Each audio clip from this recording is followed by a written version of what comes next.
Thanks, Mike. As you know, we've been saying for some time now, we have been criticizing and pointing out what a terrible idea the Democrats' tax and spending spree is for the country, and what a horrible vision that is for the future of America. And today we want to focus on one particular element of that, and that is how it's paid for.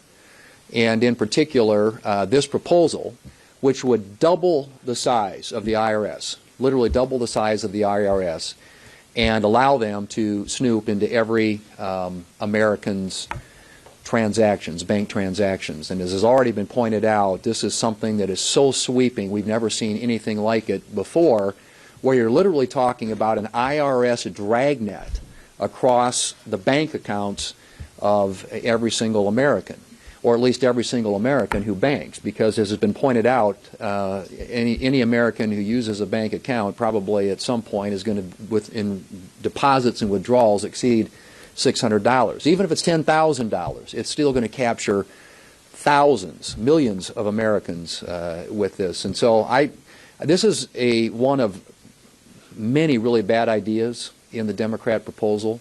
But this one in particular needs to be killed for all the reasons that have been mentioned, and not the least of which is the huge invasion into Americans' privacy, and something that, as Senator Moran pointed out, I've heard from lots of South Dakotans, thousands of South Dakotans already, about this particular proposal.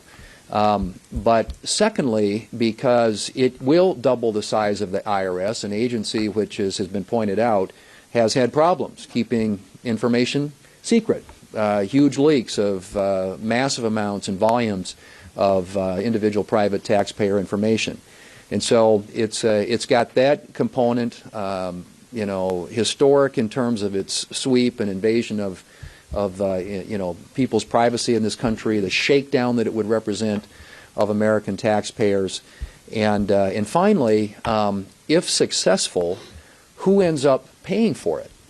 Well, the Joint Committee on Taxation, which does a distributional analysis of all these proposals, has said in their analysis that about 75% of the revenue raised under this proposal would be generated by people making less than $100,000 a year.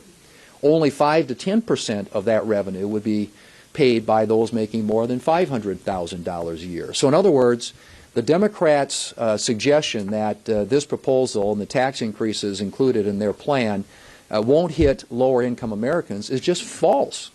I mean, this is a proposal that will shake down average Americans in a way that they've never been shaken down before, and the burden of compliance with this is going to be borne by people in lower income categories. The tax revenue that's raised, and the Democrats are assuming literally hundreds of billions of dollars in tax revenue as a result of this, the majority of that, up to 75%, borne by those making less than $100,000 a year.